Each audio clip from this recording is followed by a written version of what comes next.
Ici Kei Akana, ancien pilote de la marine. Si quelqu'un trouve cet enregistrement, c'est que j'ai pas réussi.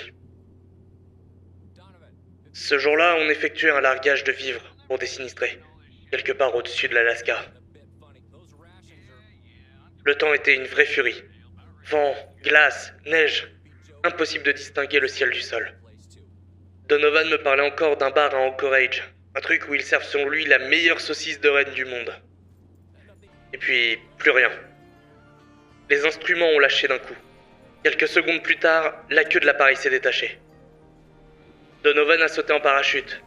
Et moi, j'ai tenté de poser l'appareil du mieux que je pouvais. Enfin, on s'est écrasé quoi.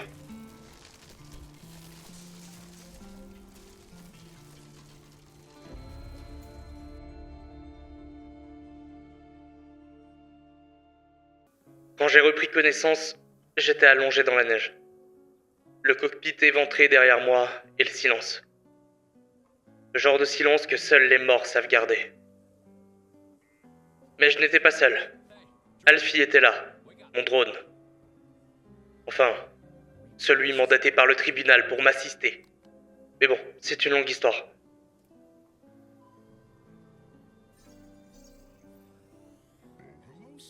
Pour l'instant, la priorité c'était de survivre. Le froid me mordait déjà les doigts. J'ai rassemblé quelques débris, cherché du bois pour faire un feu. Et pendant ce temps, Alfie s'occupait d'inspecter l'avion. Le verdict est tombé. Le système radio est mort. Aucune chance de contacter qui que ce soit dans cet état. C'est à ce moment-là que Donovan a réussi à me contacter. Il est en vie mais blessé. Il ne peut plus marcher. D'après lui, il serait près d'une station électrique, ou quelque chose comme ça. En plein cœur de la toundra. Étrange. On a décidé de rester à l'abri, le temps que la tempête se calme.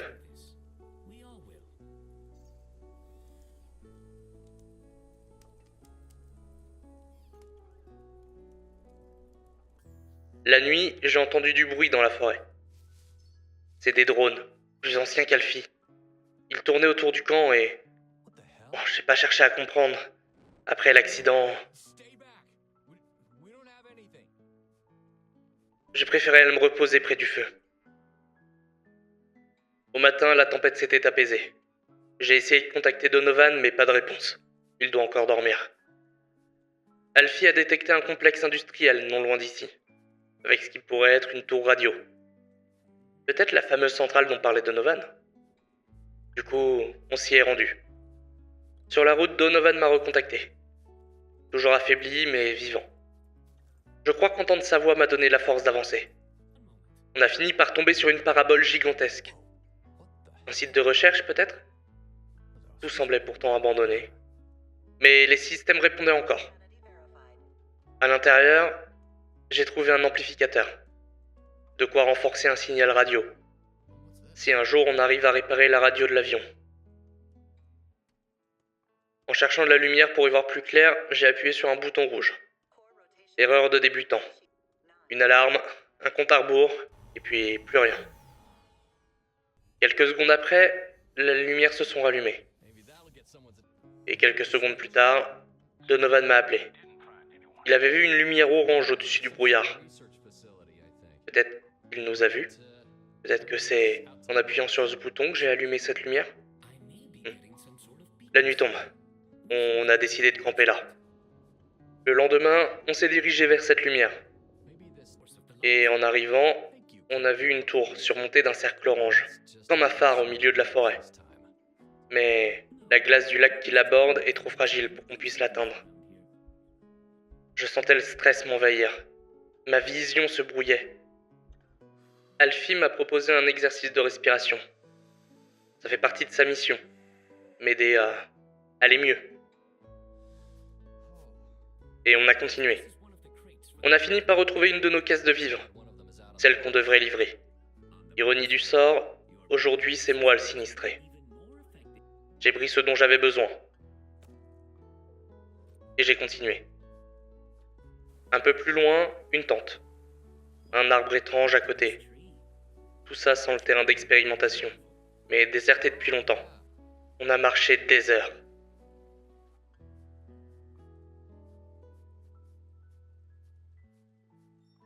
J'ai fini par retrouver l'avion. J'ai tenté de descendre jusqu'à la carcasse, mais la corniche a cédé.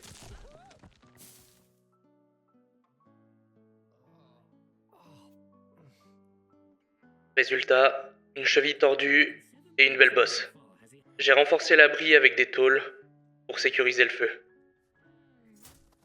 La nuit tombait quand un avion est passé au-dessus de nous.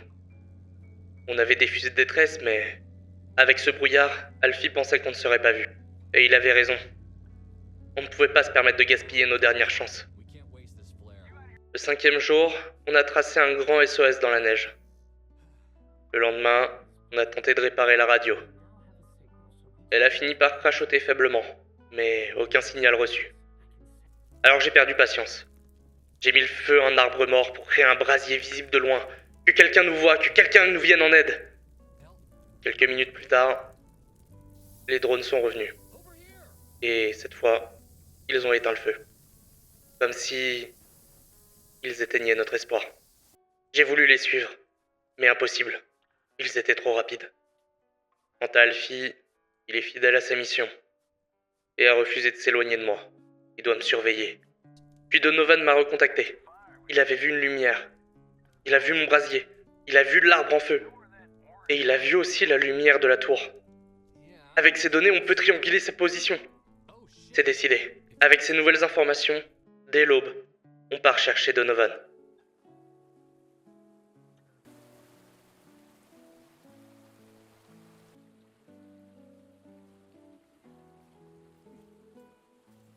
Après des heures de marche, on trouve une route.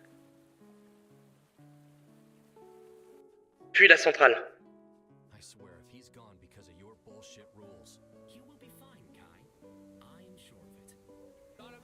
Le campement de Donovan, quant à lui, est vide. Et on n'a plus aucune nouvelle de lui. Seules des traces dans la neige restent. Comme s'il avait été traîné. Qu'est-ce qui lui est arrivé? On a suivi la piste jusqu'à une corniche. En contrebas, un autre avion, écrasé. Et un ancien campement.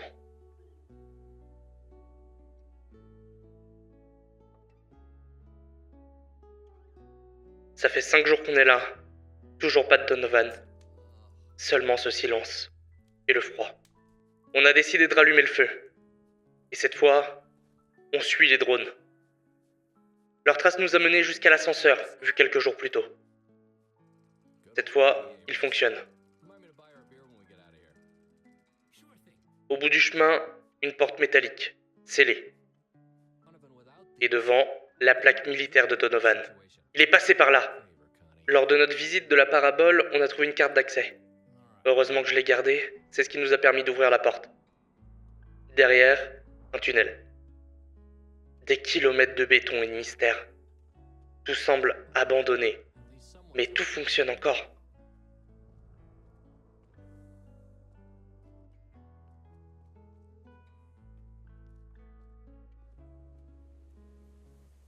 Plus loin, on tombe sur l'avion. Dans ce campement, on découvre une planche de bois gravée Naomi, avec une clé, un dictaphone et une carte. Il semblerait que des gens ont survécu avant nous. La voix sur le dictaphone parlait de manipulation, de contrôle mental, de climat altéré, des divagations de complotistes. On a suivi la carte. S'ils ont survécu, ils ont peut-être été secourus. Mais cette piste nous a mené à un piège. Je me suis réveillé dans une tempête. Et on a trouvé une cabane. Celle de Holly et Naomi. Déserte depuis longtemps. Certains enregistrements étaient cryptés. Alfie tente encore de les décrypter, mais sans la clé, c'est peine perdue. Le lendemain, on a repris notre périple.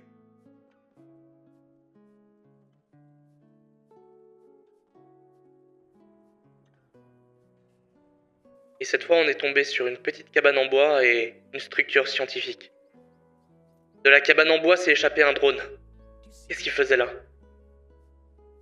On a fouillé la petite cabane et j'ai trouvé un scarabée enfermé dans un bocal. Il est toujours en vie. J'ai décidé de l'appeler Ringo. Dans la cabane, il y avait aussi un drone. Lorsque je l'ai touché, il a projeté un gaz argenté. J'ai eu du mal à respirer après, mais ça a l'air d'aller.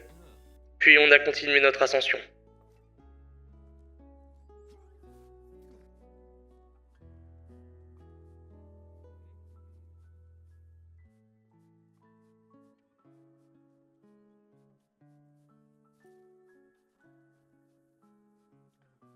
Le spectacle qu'on a découvert au sommet m'a glacé le sang. Une jeune femme, une boîte à musique et une clé. Elle nous a laissé un dernier message.